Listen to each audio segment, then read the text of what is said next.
Hello friends, it's Sarah here from the Centre for Mental Health and hope all is well. This week I thought I would talk about money and mental health and really because I thought it would be helpful for us to tell you a bit about what we think and to kind of put people in touch with some other organisations that might be kind of really helpful in terms of your direct experience.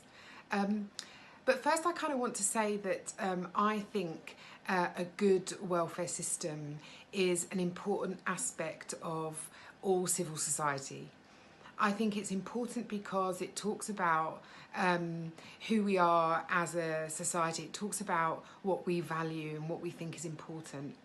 And I think when I talk about a welfare system, I'm not talking about a system that creates dependency. I don't believe it does. I believe it should create an equal playing field for people.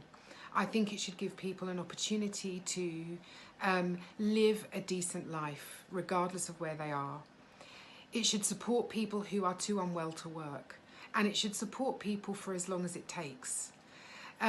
We have a hugely divided society, I think, about our welfare system in the UK, and sometimes the debate really bothers me because I think it always misses the point, which is most people who access the benefit system do it because they have to. Accessing welfare in the UK, it shouldn't be, but it is deeply shaming. It's really difficult for people to acknowledge or to think about taking money from the state because they feel like they're kind of in some way less than somebody else who might be working and isn't claiming benefits, for instance. In my mind, that doesn't make any sense and shouldn't make sense to us, but actually it becomes a kind of political kind of football, really, that we kick about thinking, well, people are dependent on the state and therefore we should withdraw our help. That's always a bit of an oxymoron for me, and I wonder whether we really understand the nature of people's experience. We had the UN rapporteur come and tell us that poverty in the UK was at a level that we shouldn't tolerate in the UK. There's a huge debate about whether that was something that the government accepted or not. I certainly accepted it. We at the Centre certainly accept that that's true. And the benefit system it should be about cutting through all of that. But of course it doesn't. And we also know that benefit sanctions, accessing benefits, mental health claimants being more likely to be turned down than for physical health claimants. We have known this for a very long time.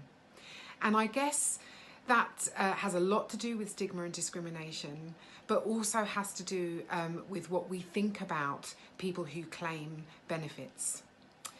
And I think we need to have a much more sophisticated debate. We always say this from the Centre, that we need to have a fair debate. We really need to think about people's needs.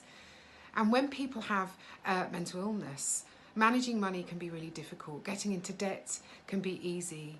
Filling in forms, attending meetings at job centres, all these things become incredibly difficult. So when you're sanctioned, inevitably it's going to make your condition worse. We know that about 100,000 people a year attempt suicide because of debt, problem debt. And organisations like Money and Mental Health have talked about Stop the Debt Threats. And absolutely, we support that campaign.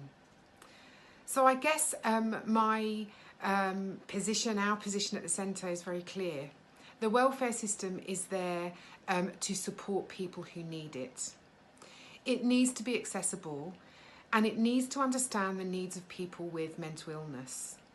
People in job centres, people who are helping claimants fill out forms really need to have an understanding of what mental illness means, what the symptoms are, how difficult it is for individuals to navigate the system.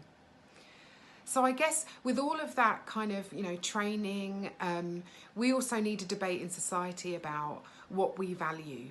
I value the welfare system. I never know when I might need it. I never know when the people I love might need it.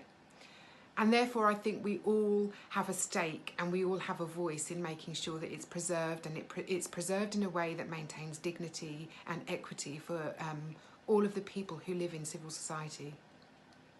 So there are a couple of organisations that can help. Obviously, the usual Citizens Advice, absolutely. But there is Mental Health and Money Advice Service, and we will put the details alongside this film.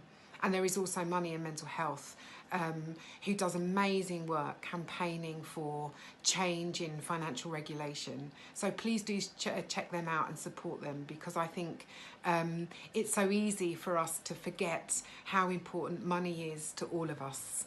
And without it, it puts us in a very difficult position. So see you next time, and as always, we're keen to hear what you think. Take care. Bye.